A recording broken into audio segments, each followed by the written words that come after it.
કેમ છો વિદ્યાર્થી મિત્રો? ગજેરા વિદ્યાભવન કતારગામ, હું શિલ્પા પદમાણી આપનું હાર્દિક સ્વાગત કરું છું.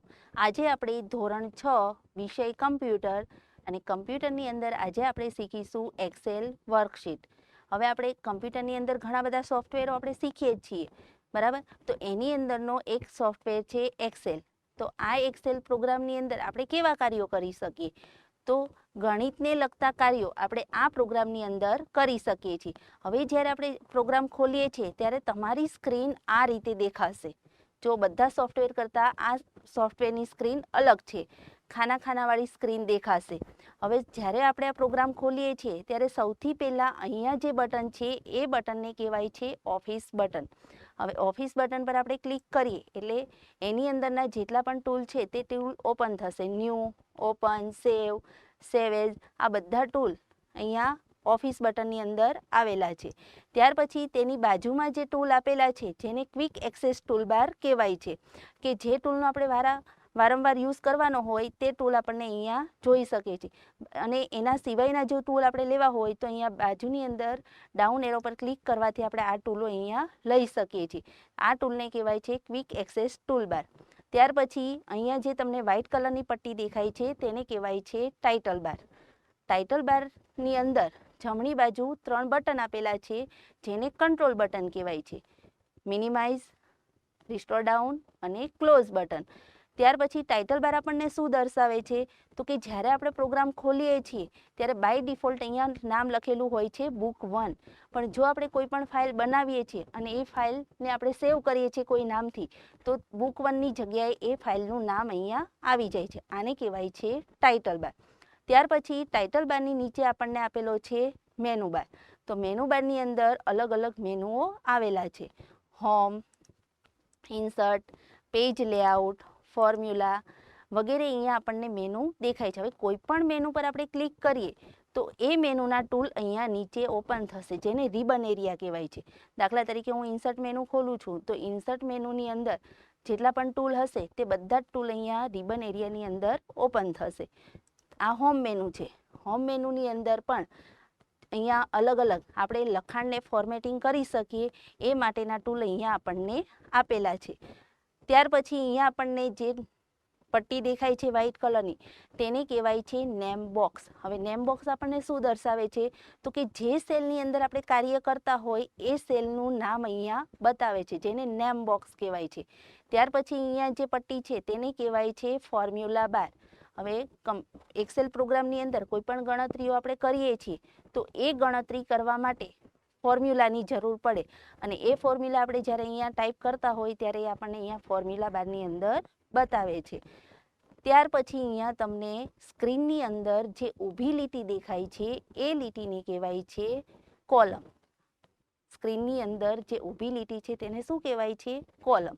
ત્યાર પછી અહીંયા આપણને આડી લીટી દેખાય છે તો એ આડી લીટીને કહેવાય છે રો.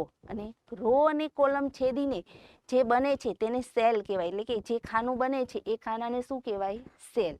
જો અહીંયા ઘણા બધા સેલ આપણને આપેલા છે. હવે અહીંયા આપણને જેટલા પણ સેલ આપેલા છે એ બધા સેલને પોતપોતાનું નામ આપેલું હોય છે. દાખલા તરીકે હું આ સેલ પર ક્લિક કરું છું તો આ સેલનું નામ છે F11. કેવી રીતે? જો અહીંયા નેમ બોક્સની અંદર આપણને F11 બતાવે છે તો કેવી રીતે? તો કે 1 નામની કોલમ અને 11 નંબરની રો. તો આ સેલનું એડ્રેસ થાય છે F11. દાખલા તરીકે હું અહીંયાથી બીજું કોઈ ખાનું સિલેક્ટ કરું છું તો આ સેલનું એડ્રેસ થાય છે N30. જુઓ દેખાય છે અહીંયા, બરાબર? તો આને સેલ કહેવાય. હવે જે સેલની બોર્ડર કાળી અને ઘાટી દેખાતી હોય તેને એક્ટિવ સેલ કહેવાય. શું કહેવાય? Active cell. હવે એક્ટિવ સેલની અંદર આપણે લખાણ લખી શકીએ છીએ, બાકી કોઈ સેલની અંદર આપણે લખાણ લખી શકતા નથી. દાખલા તરીકે મારે આ સેલની અંદર લખાણ લખવું છે તો મારે એ સેલને એક્ટિવ કરવો પડે તો જ હું એ સેલની અંદર લખાણ લખી શકું છું, બરાબર?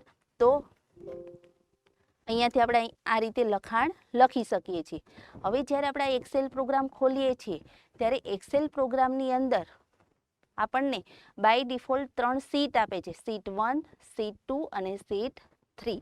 જુઓ, શીટ 1, શીટ 2 અને શીટ 3. આ 3 શીટની અંદર આપણે કાર્ય કરી શકીએ છીએ.